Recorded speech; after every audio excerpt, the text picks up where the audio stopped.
Hi friends, हमारे YouTube channel उपकार educare में आप सबका स्वागत है।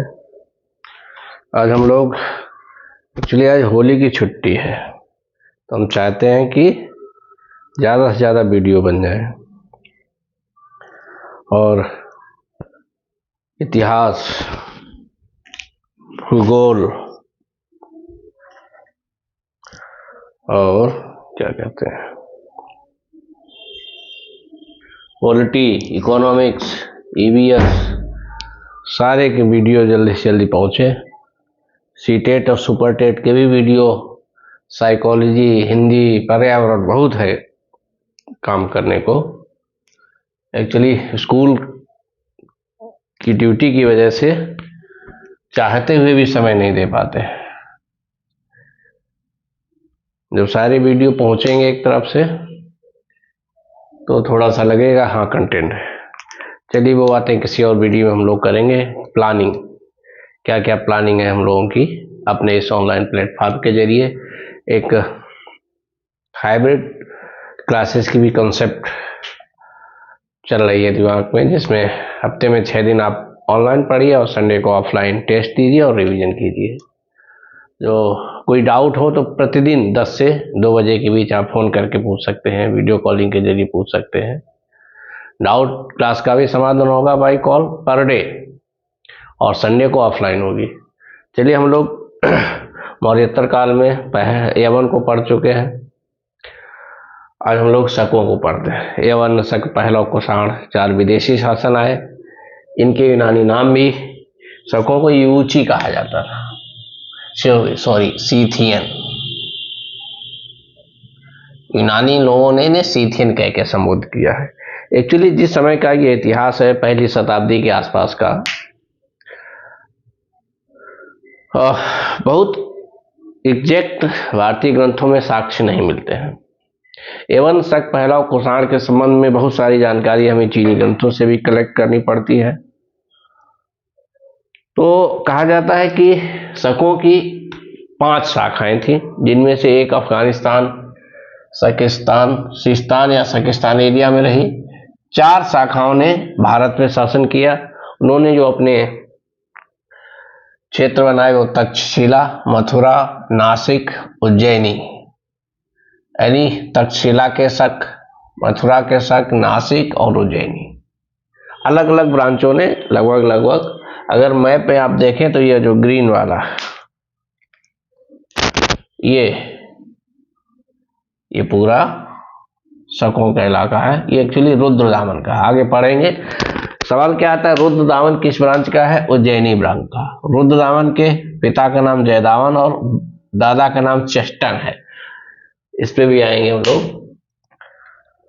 तो तक्षशिला जो ब्रांच थी शकों की, उसका संस्थापक लियक कुशलुक है। मथुरा में है, उसका संस्थापक हगामस या हगान है। नासिक में है नहपान या भूमक, और उज्जैनी के शकों का संस्थापक है चेष्टन। ये नाम याद रखने थोड़े से, बहुत ज्यादा नहीं। दूसरा याद ये रखना है कि जो नासिक के उज्जैन, नहपान या भूमक के समय भड़ौत बंदरगाह में व्यापार के साक्ष्य मिले। ठीक। दूसरा, कुल मिला के रुद्रदामन पे सारा सवाल रुद्रदामन पे बनता है। रुद्रदामन शकों की किस वंश का है? कार्मदक वंश का। इसका कैपिटल कहाँ है? उज्जैनी। उज्जैनी मतलब उज्जैन, मध्य प्रदेश के आसपास। रुद्रदामन 130 ईस्वी के आसपास होता है। रुद्रदामन के बारे में सारी जानकारी गिरनार अभिलेख से मिलती है। तो देखते हैं गिरनार शिलालेख क्या है। रुद्रदामन एक विजेता विद्वान है, योद्धा भी है, विद्वान भी है। संस्कृत का विद्वान है, संगीत, तर्कशास्त्र का ज्ञाता है। जूनागढ़ अभिलेख से सारी जानकारी मिलती है।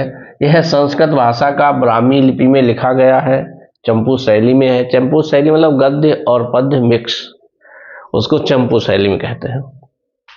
सुदर्शन झील के निर्माण में योगदान दिया। अंतरराष्ट्रीय साम्राज्य, विदेशों तक इसका व्यापार आदि के साक्ष्य मिले। इसके समय में उज्जैन शिक्षा के केंद्र के रूप में उभरा।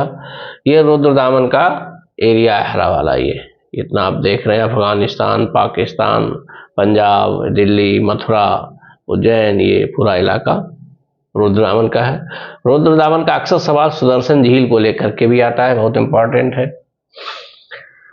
सुदर्शन झील गुजरात के काठियावाड़ क्षेत्र में है, गुजरात में है, ठीक। और सुदर्शन झील का निर्माण चंद्रगुप्त मौर्य ने अपने राज्यपाल पुष्यगुप्त से करवाया था। अशोक ने अपने गुजरात के राज्यपाल तुषास्क से वहां पे एक बांध निर्माण करवाया। रुद्रदामन ने अपने राज्यपाल सुविशाख के द्वारा बांध का पुनर्निर्माण करवाया और स्कंदगुप्त ने अपने राज्यपाल चक्रपाली द्वारा वहां पर बांध का जीर्णोद्धार करवाया। यह सवाल यूपीएससी में बहुत बार पूछा चुका है, यूपीपीसीएस में भी कई बार आया है। ये राजाओं के नाम है और ये इनके गवर्नर हैं, ये जो है राज्यपाल है।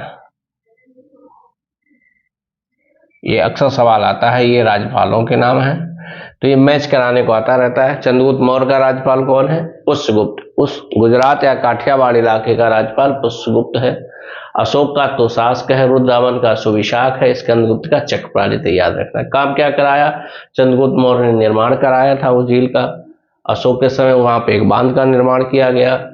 रुद्रदामन के समय बांध का पुनर्निर्माण हुआ और स्कंदगुप्त के समय में बांध का जीर्णोद्धार हुआ। तो इतनी जानकारी आप शकों की जो 4 शाखाएं भारत में आई, उनमें तक्षशिला और मथुरा को इनको मिला के उत्तरी शाखा कहा जाता है, क्योंकि भारत के उत्तर में थे। तक्षशिला मतलब ये पाकिस्तान और मथुरा ये उत्तरी शाखा हो गई।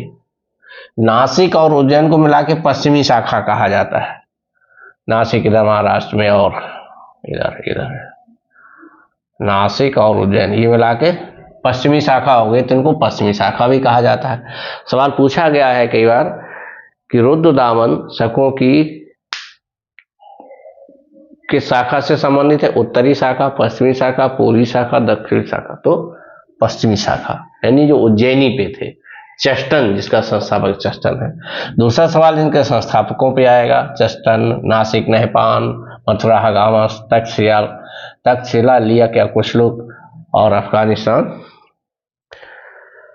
और इसके बाद मूल प्रश्न यह है कि शकों के संबंध में जानकारी के स्रोत क्या है?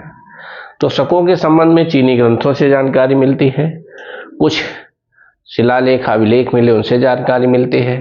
तो हम देखते हैं अगले वीडियो में इनको भी।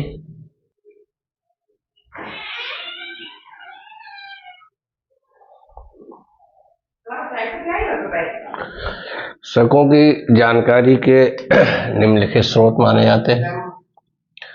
पहला है कि चीनी ग्रंथों से जानकारी मिलती है और दूसरा अभिलेखीय साक्ष्य है। चीनी ग्रंथों से जो जानकारी मिली उनके नाम है, ये भी पूछे जाते हैं सवाल बहुत परीक्षाओं में। सियन हाउ ये लिखा है पानकूने और हाउ होन्सू लिखा है फाने। इन दोनों चीनी ग्रंथों से भी शकों के बारे में ढेर सारी जानकारी मिलती है।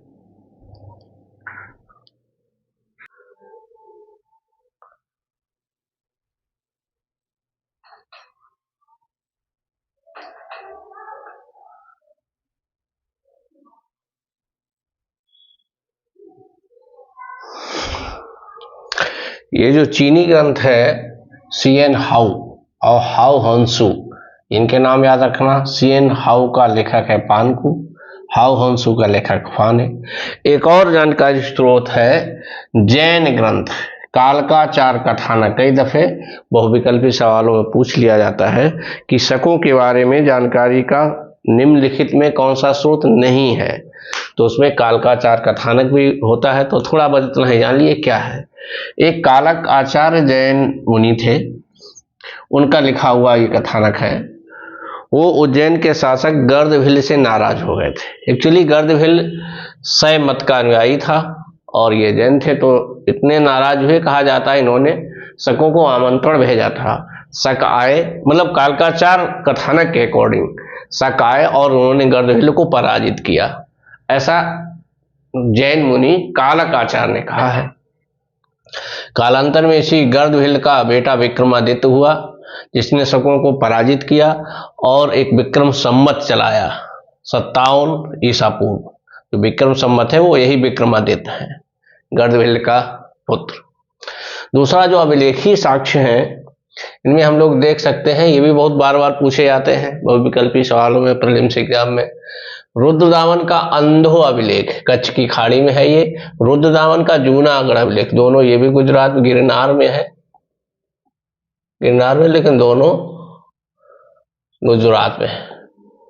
रुद्रदामन का जूनागढ़ अभिलेख तो बहुत पॉपुलर है, लेकिन ये थोड़ा सा कम पॉपुलर है। रुद्रदामन का अंधो अभिलेख जो कच्छ की खाड़ी में है, यहां से भी मिलती है। उषावदान या ऋषभ दत्त का गुहा लेख मथुरा में है। सोडास का दानपत्र लेख मथुरा में है। राजबुल का सिंह शीर्ष स्तंभ लेख मथुरा में है। नहपान का गुहा लेख नासिक में है। ये जो अभिलेखीय साक्ष्य भी मिलते हैं शकों की जानकारी के संबंध में। नहपान नासिक में है, राजबुल, सोडास, उषावदान ये मथुरा में है, रुद्रदामन के अभिलेख गिरनार यानी गुजरात में है। तो बस 3 नाम याद रखना है इनके। CN हाउ के लेखक पानकू, हाउ हांसू का लेखक फाने, कालक आचार कथानक भी, जहां उज्जैन के शासक गर्दभील से कालक आचार्य नाराज हुए, शकों को आमंत्रण दिया हमला अटैक करने के लिए, इन पे शक आए, उनको पराजित किया गर्दभील को। कालांतर में गर्दभील का बेटा विक्रमादित्य हुआ, जिसने शकों को पराजित करके विक्रम संवत चलाया 57 ईसा पूर्व। अभिलेखी साक्ष्यों में रुद्रदामन का अंधो अभिलेख, रुद्रदामन का जूनागढ़ अभिलेख, उषावदान का गुहा लेख, सोडास का दानपत्र लेख, राजबुल का सिंह शीर्ष और नहपान का गुहा लेख। नहपान का गुहा लेख नासिक में है और ये तीनों मथुरा में है और ये दोनों गुजरात में है। बस इतनी जानकारी देखिए। अगले वीडियो में पेवन शक पहला और कुषाण दोनों को एक ही में पढ़ेंगे। हाँ, कुषाणों में कनिष्क को डिटेल में पढ़ेंगे क्योंकि सारा सवाल वहीं पे है, कनिष्क पे। चलिए चलते हैं आगे।